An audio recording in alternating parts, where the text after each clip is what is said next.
Hello, diversity and design students. First of all, congratulations for completing Module 1. It's always great to get that first week under your belt so that you understand the structure of a course. Now this week we're going to be introducing the first of 5 design professions that we will be studying in Part 1 of this course. We're going to be exploring communication design, what its history was like in the U.S., and the ways that it permeates the many aspects of our lives.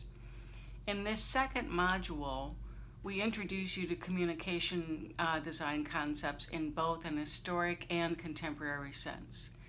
At its core, communication design encompasses all aspects of design that are aimed at communicating with others. This broad discipline has many categories: photography, graphics, illustration, advertising, information development, interaction design, and mass media and social media design, which are thought of as the primary forces for the visual expression of ideas. Words, images, strategies, sound, motion, whether on a page, wall, television, laptop, or phone, are the tools that we need to communicate messages across platforms. Equally important are the ways in which communication design permeates our everyday lives, and how we both, as a group and as individuals, participate in and impact communication design.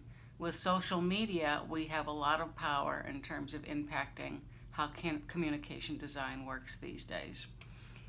Obviously, this is a lot to take in 1 week, but we will give you a closer look at this ubiquitous aspect of our world through very carefully selected readings and videos that give you a kind of a case study for thinking about communication design. All of the materials for the week are in the Module 2 folder on UB Learns, and we recommend that you do the following.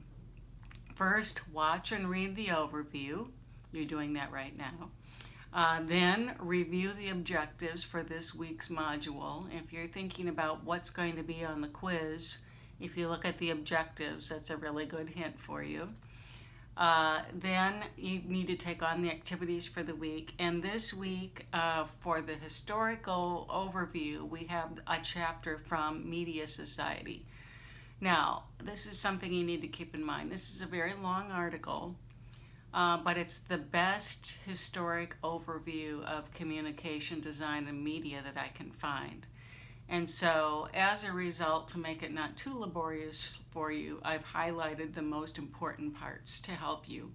So if you look at those highlights, that's really what I'm wanting you to focus on. Then you need to watch a very compelling TED Talk on photographs that changed the world. And we're going to be looking at the power of the image through photographs this week. Then you will read an interesting contemporary article about what role graphic design plays in the Black Lives Matter movement. And then I've assigned a small YouTube video that is a kind of a montage of photographs that tell you the story of the civil rights movement.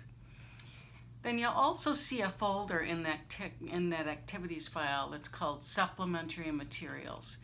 And you're not required to take these on. However, I think you might want to at least take a look at them in order to expand your knowledge of communication design. These items aren't going to be on the quiz, but I think all of them are quite thought-provoking.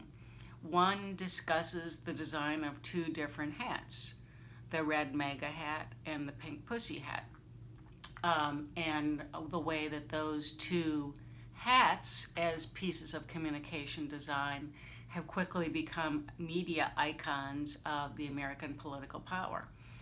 Another shows a website that CNN put together on deep fakes, a technology that undermines the authenticity of images and videos. So after you've, as usual, completed the activities, you are ready to take the 10-question quiz, which will cover all of the materials that I've assigned for this week. And then finally, like last week, you will participate in a discussion group. There is one kind of big question this week, which will give you the opportunity to practice the see it part of the see it method on critical thinking that was introduced last week in the PowerPoint in Module 1. And then finally, check out the items in the Something Fun category. And if you ever have anything to contribute, a few of you did last week, and thank you for that, you can always send those my way, and I will add them in.